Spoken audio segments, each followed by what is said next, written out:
Now these are a little bit dry, so to get your balls of clay to stick on there, just a small amount of moisture, not a great deal. And just put enough on there just to change the color basically. Something else you could use in this class, you can see I brought in one of my best bath towels. Grab a hand towel or a bath towel and bring that in. It's a lot more convenient than using paper towels. Yeah, these just don't work too well. Also, now tonight's assignment, if you're in one wheel class, you need 5 of these little balls of clay that are about 1.5 pounds of clay. And what I want you to do is we're going to make them into nice round balls of clay, put them in the center of the wheel as close as you think you can get to it. And again, we're going to be moving this by hand, and what I like to call this is just slap centering. So we're going to push it down and squeeze it in. So we'll be squeezing and pushing down, and we're trying to center this on the potter's wheel here, right on the bat. And just keep doing that until you've taken your sphere and made it just a hemisphere, half sphere. And then get it going a little bit. And remember, these wheels have cruise control, so the speed you set them at, you're going to keep going. What we're going to do is just take our finger, doesn't matter which one, rest down on your potter's wheel, move it into the clay, and you can see where that's touching and pulling away. You can probably get that centered a little bit better just by continually pushing it down and rotating it as we go, just like this. Let's continue that. This is the easiest way to get this centered. When we add water to it in a few minutes, the game becomes a lot larger. Yeah, some days are better than others for this, what can I tell you? So I'm going to do this a little bit more. But don't get it wet at first. Just get it. Okay, that's as good as I'm getting it today. It's been a long day, I guess. Okay, now, once you have that as centered as you can possibly get it, next step is let's get the water on our hands, both hands. Get it on here. And as it's turning, what we're going to do is rest both your arms down on the wheel. My right hand here is going to go over the top. Left hand is going to embrace it and go down towards the side of the potter's wheel here. And what's happening, this is pushing down, this is coming in. So we push them down and in. And we're, again, just like last week, we're trying to bring this up very slowly. We squeeze it gently into the mound, raise that mound up a little bit higher.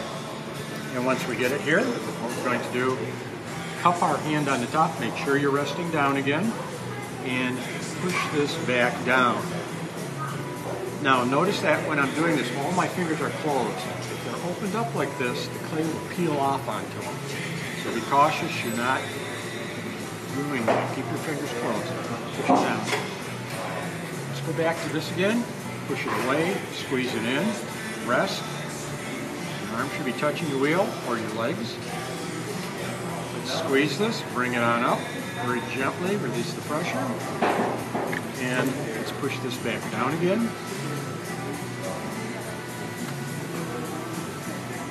And we're trying just to get it so when it's turning, when we hold our hand, rest it on the edge, you can see it's nice and even. It remains the same distance no matter where in that piece of clay we place our finger. So once you get this far, we've centered the clay. Now the next step after the centering is putting the hole in the clay. A little bit of moisture, rest your hands down, hands on the side, just to brace it, not squeezing.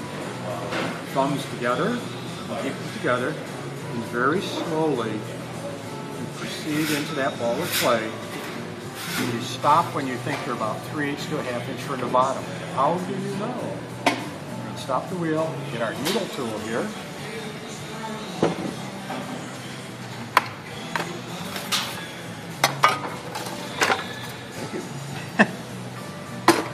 It's nice to have your tools in. Just push it right on down.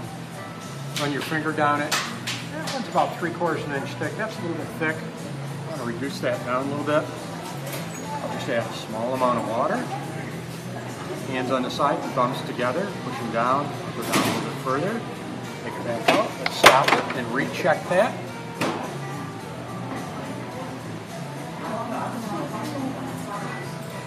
So what is that, maybe 3/8 or so? So that would be a good thickness. Thank you.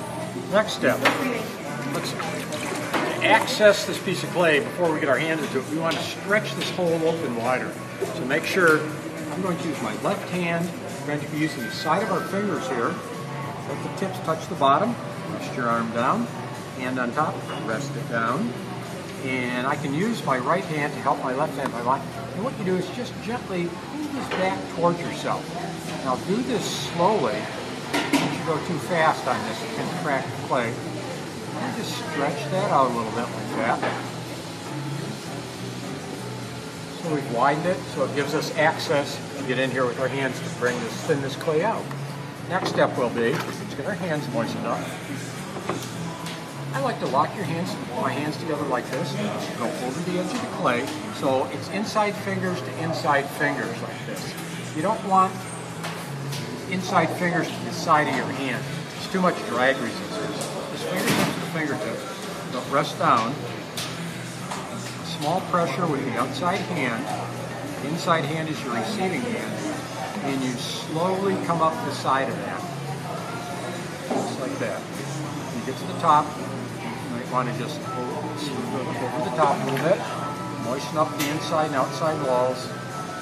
Put your hand back in position. Back over the side. Let's bring this cylinder back up again. Now what we're trying to do here is go slowly.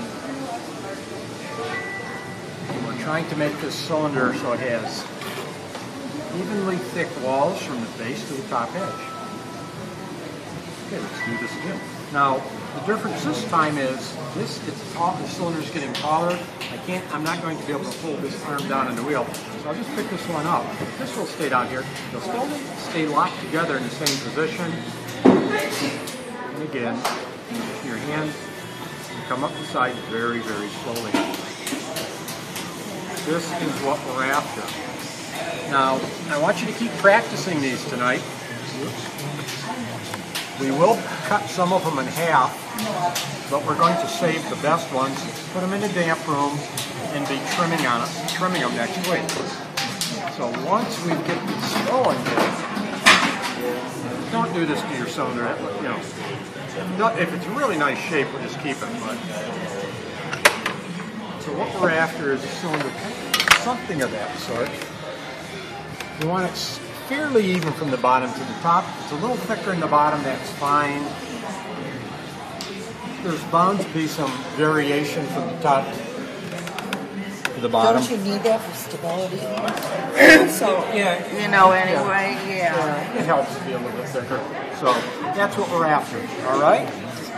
So, let's go back, start on that. That's what we were doing last week. And when you get to the point where you think the cylinder's thinned out well, just get me over there and we'll take a look at it. And if it's really a nice cylinder, we're not going to cut them in half and keep them. If it's a little bit wobbly and beat up, we'll probably cut it in half and just take a look at the structure and go on to the next one.